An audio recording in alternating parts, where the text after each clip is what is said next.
Mas, irmãos, a paz do Senhor, que é o pastor Hélio Ornelas, pastor da Igreja Metodista Pentecostal, no Morro da Carolina, Jacatirão do Caxias, Congregação Jardim Santa Marta Belfor Roxo, Congregação Nova Campinas, Duque de Caxias, para ministrar mais uma aula da Escola Dominical, desse terceiro trimestre de 2021, lições bíblicas de adulto da CPAD, o plano de Deus para Israel em meio à infidelidade da nação, e as correções e ensinamentos divinos do período dos reis de Israel.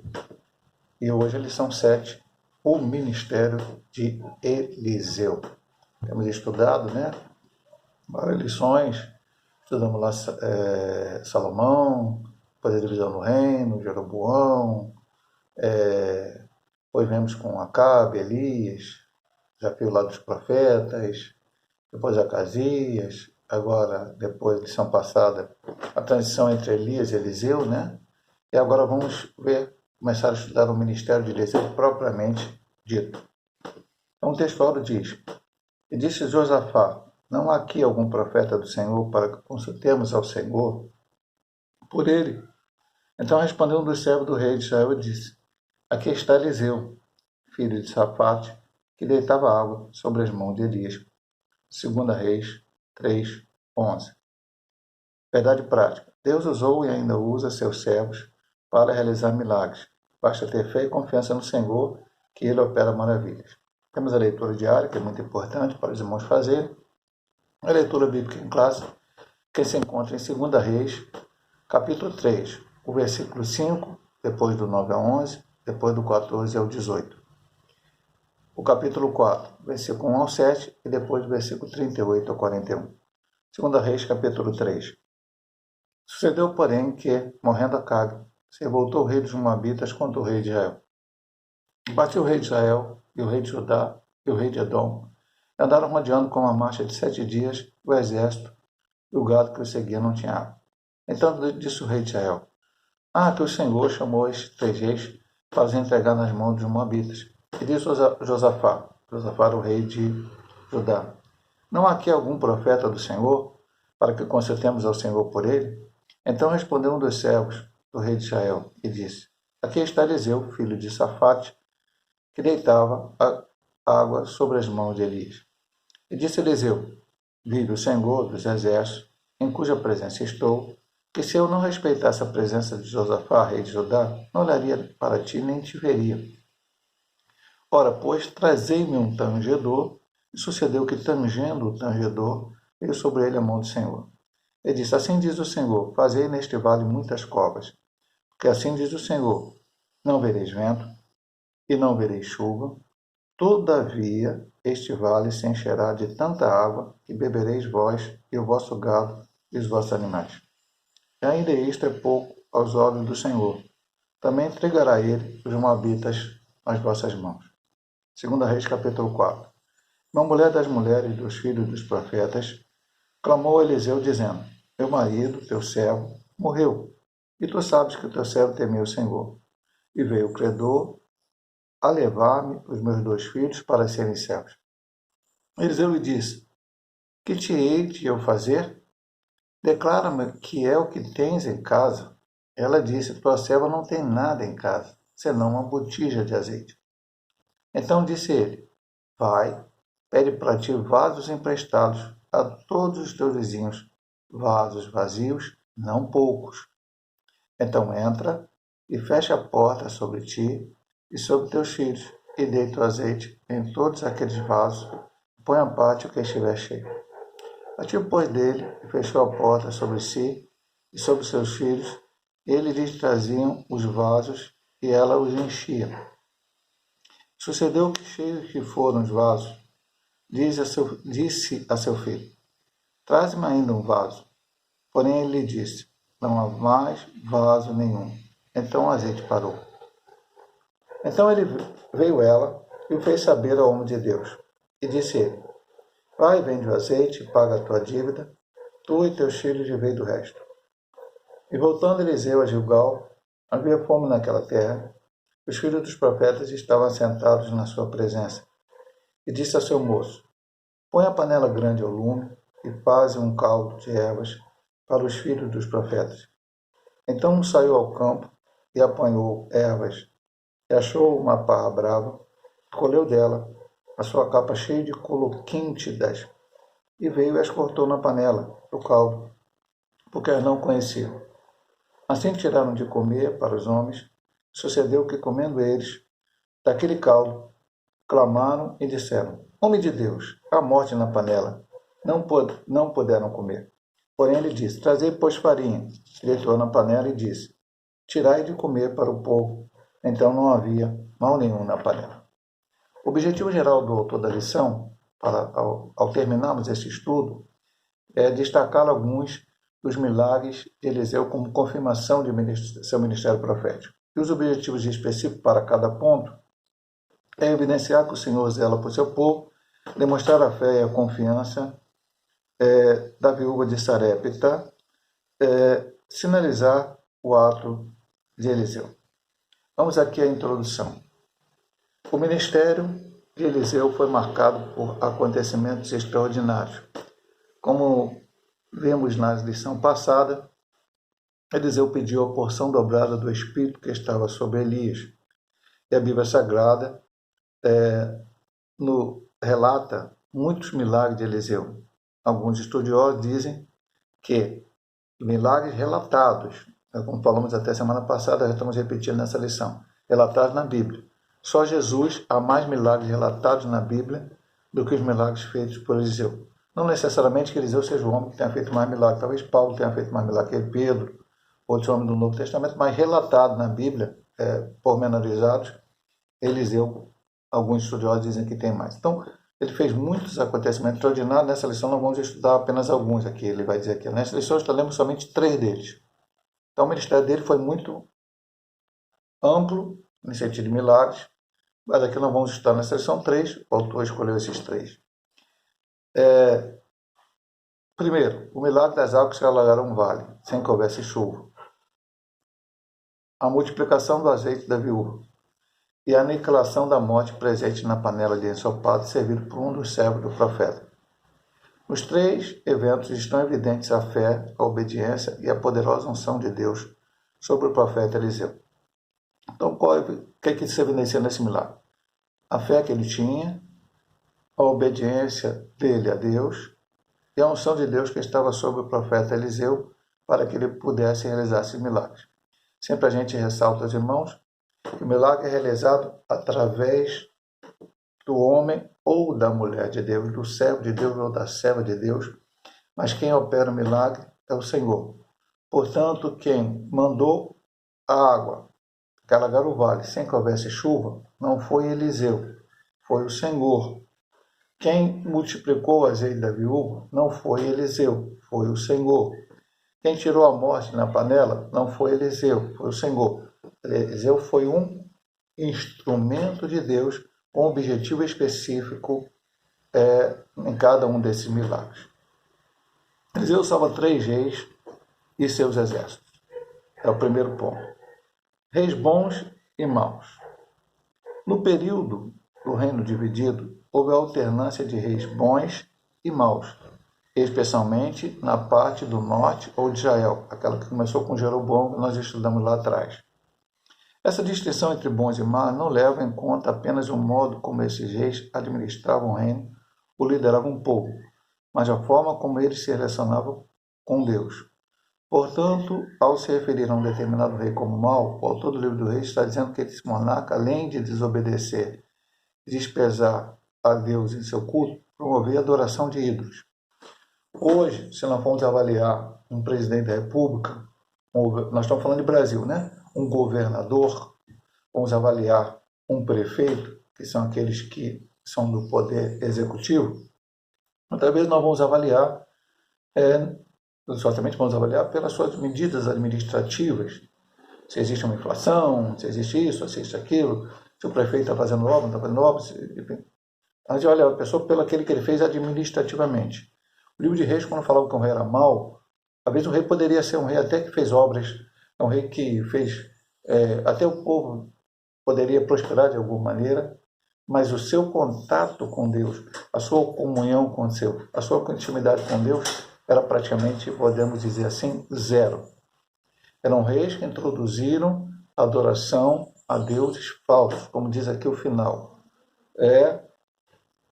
Portanto, ao se referir a um determinado rei como mau, o autor do livro de Reis está dizendo que esse monarca, além de desobedecer e desprezar Deus, em seu culto promovia a adoração dos ídolos.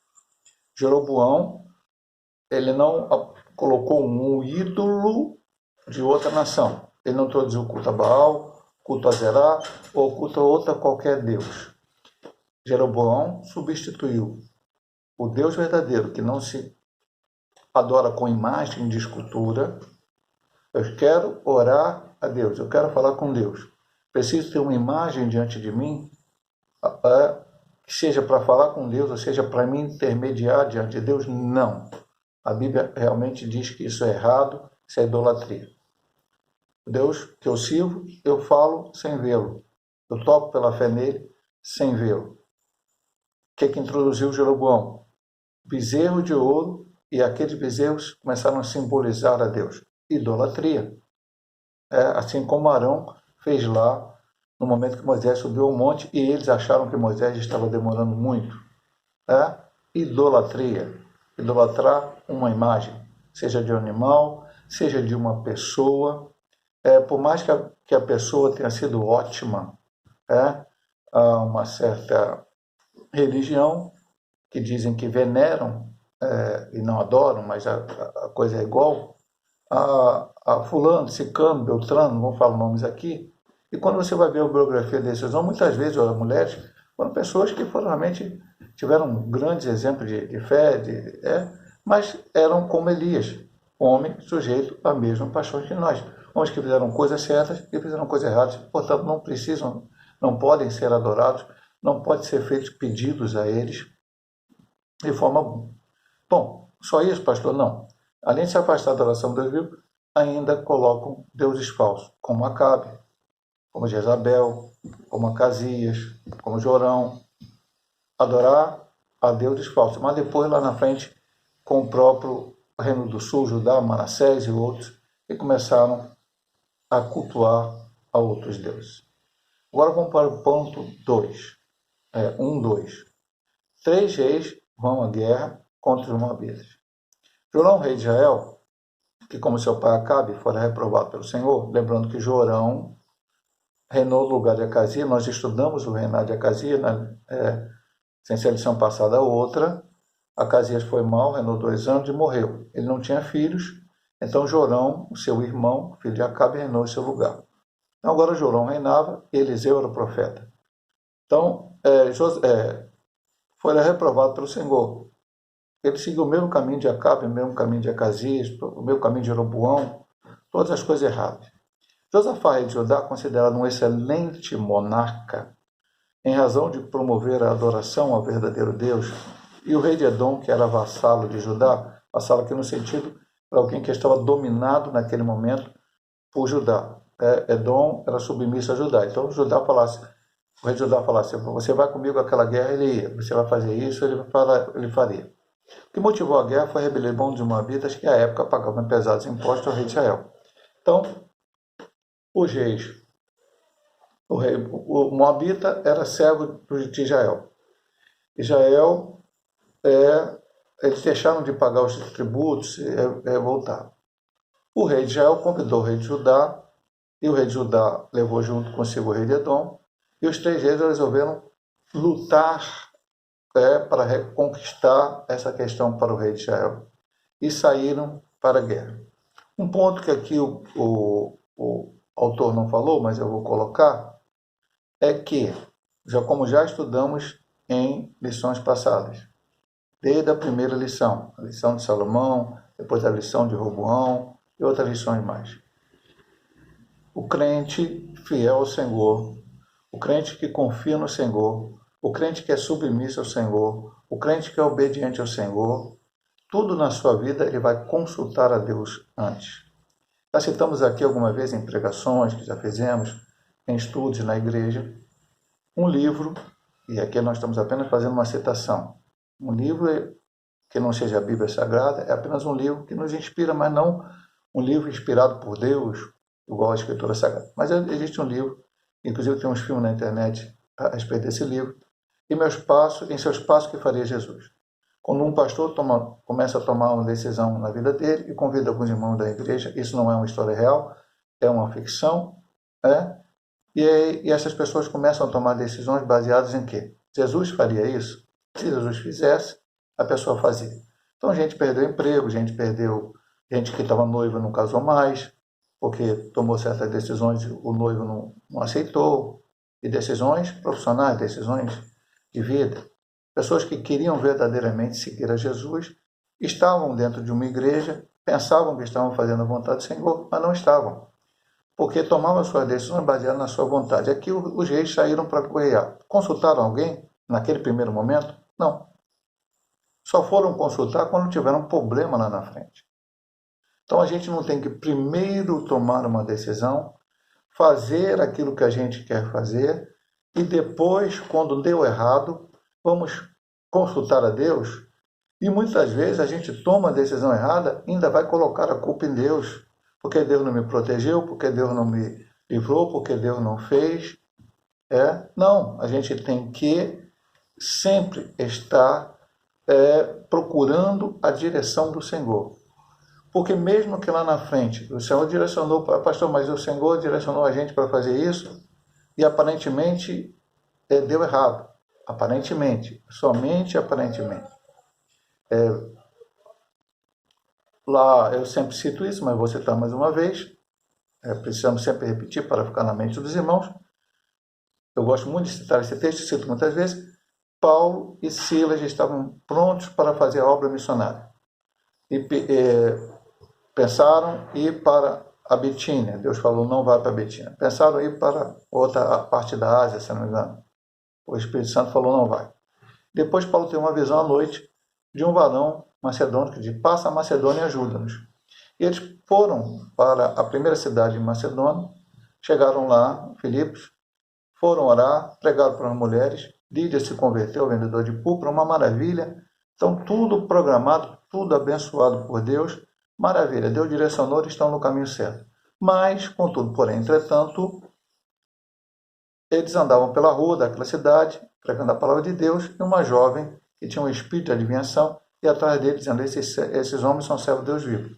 Paulo viu que aquilo era um espírito maligno, repreendeu aquele espírito, o espírito saiu da moça, a moça não conseguia adivinhar mais nada, ela dava lucro aos seus senhores acusaram eles falsamente, eles foram presos. Então, Deus direcionou eles para a Macedônia e agora eles se encontram presos.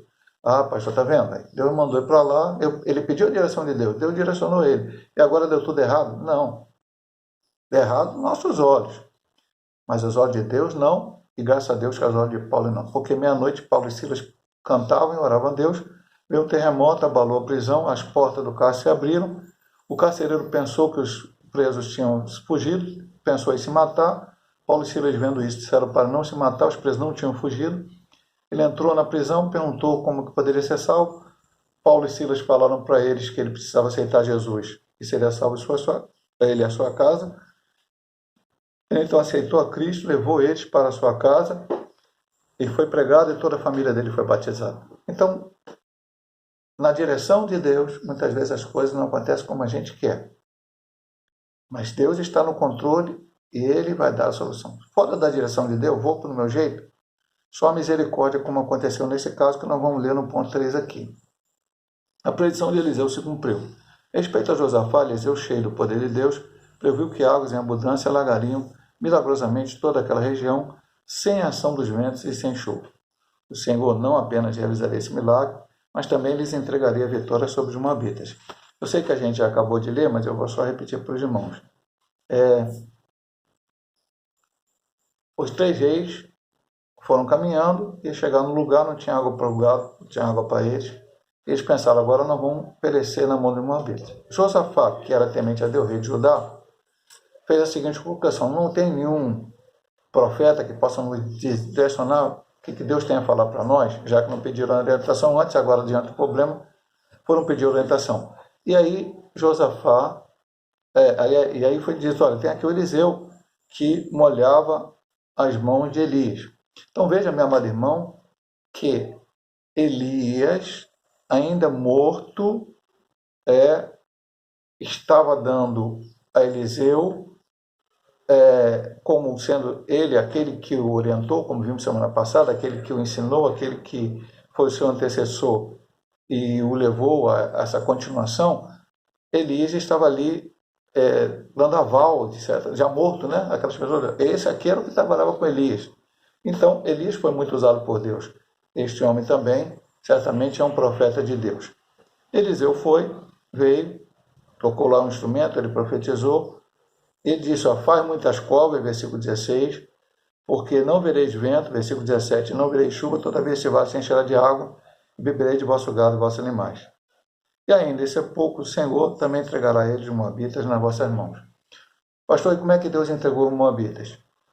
Encheu-se aquele vale d'água, eles foram beber água, os moabitas olharam para aquele lugar de manhã, bateu o sol, eles viram vermelho, acharam os reis de Israel, Judá e Edom brigaram, se mataram um ao outro, e aquilo é sangue. Vieram e acabaram sendo derrotados, mas não foram derrotados por causa disso, por uma falsa ilusão de ótica, viram alguma coisa errada. A falsa ilusão de ótica foi Deus que fez eles terem. Então, foi Deus que deu aquela vitória àqueles 3 reis. E assim é na nossa vida. As nossas vitórias, seja ela a mais simples possível ou a mais complicada possível, elas vêm das mãos de Deus. É o Senhor, e aí aqui, eu vou repetir o que eu disse antes, né? Olha o que diz aqui na página. O Senhor não apenas realizaria esse milagre, mas também lhes entregaria a vitória sobre o Moabita. O Senhor. Eliseu foi instrumento. Eliseu foi usado. Então, meu amado irmão, é uma lição importante também para aprendermos. Se Deus usar a você, porque a Bíblia diz, esses sinais seguirão os que crerem. Em meu nome expulsarão demônio, falarão nova língua, curarão pessoas. Muitas coisas poderão acontecer como sinais da presença do Senhor na nossa vida, quando a pregação do Evangelho. Pregamos o Evangelho e os sinais seguem.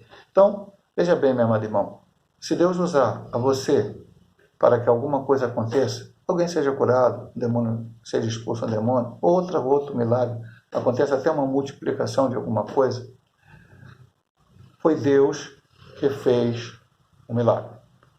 A glória é toda dele. Nós vimos lá nas lições anteriores, uma citação de Isaías, se não me engano, 42, Deus não divide a sua glória com ninguém. Então, tudo que Deus faz é para que o seu nome seja glorificado. Jesus Cristo disse assim, quando fizer de tudo que foi mandado, dizeis, somos servos inúteis, porque fizemos apenas aquilo que nos foi mandado. Então, o homem não é para ser glorificado, porque o homem é falho. Elias operou milagres, mas também teve os seus momentos de fraqueza. Eliseu operou milagres, mas também teve seus momentos de fraqueza. Nós podemos, em nome do Senhor, operar milagres, o Senhor opera milagres através de nós, mas também temos nosso momento de fraqueza. O importante é que o nome do Senhor seja exaltado, seja glorificado. Então, vamos terminar esse primeiro vídeo, temos depois um segundo vídeo. Nesse primeiro vídeo, nós estudamos a introdução, ponto 1. No segundo vídeo, nós vamos estudar o ponto 2, o ponto 3 é a conclusão desta lição de número 7.